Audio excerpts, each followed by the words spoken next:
les femmes sont dispensées de la prière, parce que quelque part, elles n'en ont pas besoin. Et je disais que inversement, en astrologie, les femmes vont beaucoup vers l'astrologie, ce qui veut dire qu'elles en ont besoin. Et que les hommes, eux, ils y vont moins, donc ils en auraient moins besoin. Voilà. C'est un petit peu ce débat là-dessus. Quand on est attiré vers un outil, est-ce que c'est parce qu'on a une sensibilité avec cet outil ou parce que ça correspond à un manque? Je vais répondre. Alors il faudra poser la question. Voilà. Alors, donc Marc Cohen, donc on est un parapsy, vous êtes chercheur, kabbaliste, etc. Est-ce que quand les gens qui vous demandent un service, un outil, un processus, est-ce que ça veut dire que c'est parce qu'ils ont une grande sensibilité et que ça leur parle, ou au contraire parce que ça vient compenser un manque et un problème, et que quelque part ils ont l'impression que grâce à cet outil ils vont pouvoir compenser ce qui leur manque? Alors, je dirais que c'est beaucoup plus un besoin dans l'absolu. L'intérêt que l'on porte à quelque chose, c'est la partie superficielle du besoin. En fait, la conscience de l'homme, elle se stratifie, et dans les strates les plus inférieures, on retrouve évidemment l'envie de quelque chose sans trop comprendre pourquoi. Mais dans les strates supérieures de cette chose-là, on rentre dans le besoin. Or, un besoin, qu'est-ce que c'est? C'est la nécessité de l'équilibre. Ouais. Avoir un besoin, ça correspond à une nécessité pour... Donc ça vient c'est une recherche du complément. Un complément. Exactement. Donc si on a un complément, donc finalement, si quelqu'un n'a pas ce besoin, c'est qu'il n'a pas besoin de ce complément, donc quelque part il a ce qu'il faut. Absolument, il n'a pas besoin d'être complémenté par les choses. Voilà. Il est clair que dans le cas présent, notamment celui de l'astrologie, mais bien d'autres sujets sur la question, on a affaire à l'astrologie féminine. C'est un organe féminin, l'astrologie. C'est-à-dire que le féminin, dans la Kabbale, c'est un organisme réceptacle. L'astrologie est un organisme réceptacle. Et quand l'astrologie est prétendue être féminine, ce qui est ce que je prétends, inévitablement, qui porte le féminin, c'est la femme. Il y a beaucoup plus de femmes enclines à ce besoin que d'hommes, énormément d'astrologues. Mais ces astrologues en question ont une tendance féminine intrinsèque à leur âme qui est évidente. Moi j'aurais presque dit, en vous écoutant, et même en parlant, j'aurais plutôt dit le contraire. Eh bien, elles sont attirées justement par l'astrologie parce qu'elle est masculine et qu'elles sont féminines. Eh bien non, c'est je pense exactement le contraire. Je pense que l'astrologie est féminine et elle s'identifie par l'astrologie à l'organe féminin qu'elles sont. Là il y a un colloque, il y a un différent là-dessus. Voilà. Parce qu'effectivement, puisque vous dites vous-même qu'on est attiré par ce qui nous manque, nous complète, si la femme est attirée par l'astrologie, c'est que c'est l'élément qui lui manque, donc c'est l'élément masculin. Absolument pas. Elle utilise l'astrologie comme une partie d'elle-même. Voilà, donc dans ce cas-là, c'est-à-dire que l'astrologie ne devient pas l'outil qui lui manque, elle devient l'outil indispensable de s'identifier à l'astrologie. Voilà. Il faut bien qu'il y ait un être humain qui porte la chose. Ce sera la femme, parce qu'elle est féminine. Le féminin est un réceptacle, le masculin est un donateur, c'est un organe pénétrant. Donc inévitablement, il y a beaucoup plus de femmes. De ce point de vue-là. Et dans les astrologues, on retrouve des astrologues dont la sensibilité est féminine. Vous connaissez Marc Cohen, kabbaliste? On est en plein débat sur le féminin et le masculin. Est-ce que il est tarologue, hein? Est-ce que Bon, alors, à plus tard. La question c'était, est-ce que si on est attiré par exemple par le tarot ou par l'astrologie, est-ce que si une femme est attirée par le tarot, est-ce qu'elle est attirée effectivement par le tarot parce que c'est l'élément masculin ou parce que c'est l'élément masculin qui lui manquerait, qui viendrait la compléter, ou est-ce qu'au contraire, comme Marc Cohen, parce que c'est un élément qui vient la prolonger, qui vient renforcer. Normalement, je pense qu'il y a l'équilibre masculin dans les travaux. C'est plus une question culturelle, par rapport des codes de notre société. Oui, mais si on reste sur cette logique sur laquelle on est d'accord, à savoir qu'on va vers quelque chose parce que ça nous manque, et pas parce que ça nous ressemble, voilà, il y a les deux théories.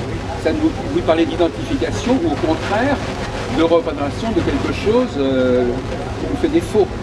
Le problème, c'est qu'un être humain, à quel plan se situe-t-il? Sur plusieurs plans. Et dans le plan actuel, le plan humain, c'est-à-dire celui qui est dans le quotidien et sur la Terre, on va utiliser la vie de tous les jours. Bon, on va essayer de poser le problème un peu autrement. Est-ce que, bon, dans la mesure où l'astrologie prétend être une radiographie de ce qui est en nous, est-ce qu'on ne pourrait pas dire que quand on n'y voit pas clair en soi, on se dit l'astrologie va me permettre d'y voir clair. Donc ça va me permettre d'éclairer un espace qui est assez sombre en fin de compte. Quelqu'un par exemple, qui n'a pas beaucoup de lumière chez lui, il va se procurer de la lumière. Donc si la femme a un manque, n'a pas un rapport de clarté avec elle-même, elle va essayer de penser que grâce à l'astrologie, elle va pouvoir trouver cette clarté. Moi je pense que l'astrologie est un espace en tant que tel. C'est-à-dire que quelqu'un qui est très mal, par le biais de l'astrologie, parce qu'il ne s'identifie pas, parce qu'il ne se suppose pas dans l'endroit où il ne croit pas être, c'est-à-dire qu'il n'existe pas, par l'astrologie, il va trouver un sens à sa pseudo-existence et il va se mettre à exister. Parce que l'astrologie est un contenant. Oui. L'astrologie va le contenir. Oui. C'est pour ça que c'est un organe féminin. Oui, c'est intéressant hein, de pouvoir voir... C'est une thèse à moi. Oui, oui, mais chacun a sa thèse à lui, effectivement. Moi, personnellement, je prends un peu le contre-pied de ce qu'on dit généralement. Je pense qu'on est attiré par un nombre de systèmes, de techniques, d'outils. Par exemple, vous avez des lunettes parce que, moi je dis par exemple, chez un oculiste, on voit des gens parce qu'ils ont un problème avec leur vue. Donc la demande d'outils correspond à un manque. Moi par exemple, si je suis quelqu'un qui voit bien, ne va pas aller tout le temps passer son temps chez les oculistes. Si j'ai des lunettes, c'est parce que je vois mal, très bien. Mais en vérité, qu'est-ce que c'est que ma vue? C'est simplement la manière dont je vais sociétalement identifier le reste des choses et les autres. Oui. Dans l'absolu, je ne vois pas ce qui est. Je vois ce que je suppose qui existe. Oui. Je ne vais pas voir les choses telles qu'elles sont, mais telles qu'elles paraissent. Oui. Or, il faut qu'elles paraissent selon des normes. Les lunettes me permettent de normaliser ma vue. Oui, justement. Si j'enlève mes lunettes, je ne suis pas dans la norme. Voilà. Voilà, mais ça veut dire que je n'existe pas et que les choses n'existent pas. Cependant, mais ça veut dire pour qu'il y ait une corrélation entre les choses et moi, il faut les normaliser. C'est évident. Oui. Alors l'astrologie va normaliser l'existence d'un être humain en lui donnant le contenant nécessaire à son existence. Et justement, si les femmes vont vers l'astrologie, c'est pour se normaliser et donc pour avoir quelque chose qui leur manque. Moi je dis que si les femmes vont vers l'astrologie, c'est pour s'identifier à un organe normatif, c'est-à-dire normalisant le reste. Oui, oui. Alors les lectures sont possibles, d'accord, en effet. Alors vous, quand même quelque part, je pense que c'était votre positionnement là tout à l'heure me paraissait théoriquement intéressant, à savoir, en effet, bon, c'est vrai que par exemple, il y a le cas de Daniel qui vend juste en face de votre stand là, qui vend des pierres. Oui. Brier. Je connais bien, d'ailleurs, je l'ai interviewé. Lui, effectivement, moi je comprends très bien que je puisse vouloir la pierre qui correspond à mon chiffre. Là, parce que là, il n'y a pas vraiment un manque. Là, effectivement, je comprends qu'on puisse vouloir quelque chose qui vous représente, qui vous prolonge, encore que. Enfin, bon. Mais dans le cas de votre stand à vous, c'est plutôt quelque chose qui va m'aider, qui va m'aider à résoudre un problème. C'est pas simplement quelque chose qui va correspondre à ce que je suis, c'est quelque chose qui va me protéger, je ne sais pas, vous voyez. Donc les deux stratégies de ces deux stands, celle de Brier et la vôtre, ce que vous dites, effectivement, ça correspond davantage à quelqu'un qui voudrait avoir la fleur qui lui correspond, la pierre qui lui correspond. Mais dans le cas de ces outils très sophistiqués que vous vendez ou c'est plutôt quelque chose qui va, c'est une sorte de logiciel qui va venir réguler quelque chose qui n'est pas assez éclairé, qui n'est pas assez structuré. C'est exact. Et donc, malgré tout, on est quand même... moi, ma position extrême, c'est de dire s'il y a si peu d'hommes qui vont dans les réunions d'astrologie, c'est parce qu'ils ont déjà résolu le problème où ils n'ont pas besoin de ce système pour fonctionner. Je ne suis pas en accord. Ça peut être une explication. C'est une explication cohérente. Effectivement, ils n'ont pas besoin. C'est comme quelqu'un qui vendrait quelqu'un qui a une très bonne vue, comme Romain Attica, il ne va pas dépenser des millions pour améliorer sa vue. Nous sommes d'accord. Mais ce n'est pas parce qu'il n'a pas le besoin de l'astrologie qu'on peut l'ignorer. C'est pas parce que je ne monte pas dans une voiture que j'ignore que les voitures. Dans l'absolu, ce que je dois reconnaître, effectivement, j'irais quand même dans ce sens, effectivement. Je dirais que moi, j'ai le sentiment, par exemple, que si nous étions vraiment très éveillés, nous n'aurions pas besoin de l'astrologie. Nous ne le sommes pas, d'une part. Et d'autre part, bien que ne l'étant pas, et peut-être n'en ayant pas la conscience du besoin, on ne peut pas ignorer qu'elle existe. Bon. Et en tant que tel, on appartient à un système astrologique. On appartient à un système. Alors je reviens sur votre expression de contenant. Il y a le contenant, je ne comprends pas la contenance, le contenant. Ça peut être un objet qui est plein ou qui est vide. Oui, comme un verre. Un verre, il peut être plein d'eau. Justement, le grand problème de la femme, c'est la vacuité, d'une certaine manière. C'est-à-dire qu'effectivement, il faut qu'elle remplisse. Et elle se remplit avec énormément de choses. Donc elle a ce que j'appelle une sorte d'appropriation. Donc effectivement, cette espèce de boulimie de remplir cet espace qui en est, l'amène à s'intéresser à des tas de choses. Et surtout des choses féminines et pas masculines. C'est ça qui est intéressant. Parce qu'elle va s'identifier à ce qu'elle utilise. N'oubliez pas quand même, cher Merck, que quand une femme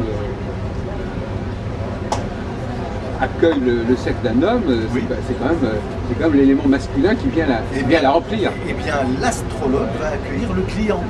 On est donc dans une partie féminine qui accueille un masculin. Un yin qui prend un yang. Alors, dans le cas du... Et c'est pour ça qu'il y a plus de femmes que d'hommes. Sauf si les hommes ont une tendance féminine dans leur âme. C'est-à-dire une personnalité, par exemple, féminine. Une sensibilité féminine. Tous les astrologues que je connais de sérieux ont une sensibilité féminine. Oui. Ils peuvent être très virils, mais ils ont une sensibilité féminine. C'est-à-dire que leur âme, dans le compartimentage, est essentiellement féminin. Elle est in. Oui. Les astrologues sont des in. Je le prétends, je suis prêt à le signer. Non, mais ça, bien qu'on n'ait pas défini clairement, mais c'est vrai que ça, j'abonde dans votre sens. Mais justement, ils ne sont pas typiquement masculins. Mais oui. Donc ils ne sont pas typiquement masculins, et donc eux-mêmes sont en demande par rapport à l'astrologie. Exactement. Alors, donc ils sont en demande par l'astrologie parce que l'astrologie est l'élément masculin. C'est précisément parce qu'ils sont féminins qu'ils vont vers quelque chose de masculin. Non, c'est parce qu'ils sont féminins qu'ils vont utiliser l'astrologie en tant qu'organe féminin pour faire rentrer le masculin. Regardez par exemple, vous avez quand même quelque chose de masculin aussi, parce que vous émettez beaucoup, vous transmettez. Je ne peux pas transmettre si je ne prends pas. Le propre de la Kabbale, c'est de transformer le désir de recevoir pour soi en désir de transformer, en désir de recevoir pour donner. D'ailleurs, c'est une ambiguïté qui est intéressante, parce qu'effectivement, il y a émettre et transmettre, c'est pareil. Vous ne me considérez pas comme un émetteur. Non, je m'estime comme un transmetteur. Ouais, c'est ça. Donc ça, c'est féminin. Voilà, je ne crée rien, je prends... Mais si vous étiez émetteur, effectivement, c'est ça. L'émetteur, il n'a pas besoin de prendre de l'extérieur. Oui. C'est ça que j'appelle l'élément masculin. Oui. L'élément masculin, il n'est pas en demande il a sa propre production intérieure. Oui. Et donc, il n'a pas besoin de s'ouvrir pour récupérer autre chose. Alors, ce n'est pas le cas du kabbaliste. Le kabbaliste prend pour donner. Comment? Le kabbaliste prend pour donner. Oui. C'est pas un émetteur. Mais c'est pas tout à fait... Prenons le cas d'un interprète, d'un pianiste. Oui. C'est un peu ambigu, parce que le pianiste, il prend la musique de tel et tel compositeur, et forcément, il donne en faisant son concert. Oui. Mais c'est pas la même chose qu'un jazzman, par exemple, qui va jouer un improvisant. Voilà. Donc finalement, moi je dirais à la limite, dans ce cas-là, c'est un petit peu ambigu. Oui. Celui qui reçoit, d'abord il reçoit. Donc que le fait qu'il reçoive lui permet de transmettre, c'est pas la même qualité de transmission que ce n'est pas une véritable émission. Et donc par conséquent, c'est vrai que les femmes, je suis d'accord avec vous, elles veulent recevoir pour transmettre, mais quelque part, c'est d'abord, avant tout, pour avoir des choses, pour faire semblant d'avoir à émettre. Donc on est dans une sorte d'imposture. Celui qui transmet, mais qui transmet, on pourrait croire qu'il émet, mais en réalité, il ne fait que transmettre. C'est là où on regarde la probité et l'intégrité d'un être humain. Sur quel plan se situe-t-il au niveau de l'humanité? On peut se situer à un plan extrêmement matérialiste, comme on peut être spiritualisant la matière, et là on ne peut pas faire autrement que de prendre pour donner, et pas faire semblant de donner sans rien, en ayant tout. Oui, mais regardez. C'est pour ça d'ailleurs que dans le vrai spirituel, on parle d'humilité. Regardez par exemple les personnes qui. Moi je connais par exemple je connais des gens par exemple qui sont dans des sectes bouddhiques. Oui. Et c'est des gens, du jour au lendemain, ils ont des choses à transmettre. Alors, c'est des gens qui, on a l'impression que d'eux-mêmes, ils ne pouvaient pas vraiment avoir quelque chose à transmettre, et que leur vie a été transformée, après ils reçoivent quelque chose. Mais en même temps, on se dit justement que quelque part, ils vont pouvoir jouer leur dimension masculine. C'est ça, on peut dire, que quelque part, en transmettant, ils satisfont leur côté masculin. Dans la nature, rien ne se crée, rien ne se perd, tout se transforme. Regardez dans mon stand, il y a un chauffage parce qu'il fait très froid. Ouais. Ce chauffage, il émet de la chaleur. Ouais. Mais comment? En prenant de l'électricité. Oui. Il va transformer un courant électrique en courant calorifique. Oui. Donc il n'a rien émis, il a transmis. Oui, mais enfin, vous n'allez pas nier qu'il y a des phénomènes d'émission aussi quand même. Et cette émission n'est qu'un effet. Non, mais dans ce cas précis, mais en général, je ne parle pas de cas de chauffage. En général, un être humain, s'il vit, c'est grâce à la chaleur solaire. C'est parce oui, mais enfin, vous n'allez pas à me dire que vous n'allez pas résoudre. Je suis d'accord que dans l'absolu, on reçoit tous quelque chose, mais c'est pas pareil entre quelqu'un qui reçoit un savoir et qui transmet et quelqu'un qui reçoit la lumière du soleil et qui écrit une symphonie. Il n'y a quand même pas la même qualité. Enfin, il ne faut pas non plus jouer sur les mots. Hein. À mon avis, il reçoit toujours quelque chose. Oui. D'un quelque part qui peut-être n'est pas subodoré, mais il existe. On admet quand même qu'ils reçoivent quelque chose et même à la limite que ce soit médiumnique. On dit même que les génies sont des médiums. Oui, forcément. Mais néanmoins, il ne reçoit pas quelque chose, il reçoit quelque chose. Effectivement, on pourrait dire que le masculin reçoit quelque chose, mais qui est d'une autre dimension. Alors que le féminin, il reçoit quelque chose qui est immanent. Donc si le masculin serait dans une réception transcendantale, et le féminin dans une réception immanente. C'est-à-dire que je prends quelque chose qui est déjà incarné, alors que d'autre part, il y a le génie qui arrive à capter quelque chose qui n'est pas encore incarné. C'est lui qui... Moi je dis, j'ai une expression qui me paraît intéressante, je dis, il y a ceux qui partent de l'objet pour arriver vers l'énergie, oui. et de ceux qui partent de l'énergie pour aller vers l'objet. Par exemple, un compositeur, il a l'énergie, il va créer l'objet. Cet objet va permettre à quelqu'un d'autre de partir de cet objet pour trouver l'énergie. Donc il y a une espèce de cycle. Mais on ne peut pas confondre les deux dimensions. Et je crois que notre grand problème, notre drame du XXIe siècle, c'est précisément cette confusion des genres. Cette confusion des courants, on confond A vers B et B vers A.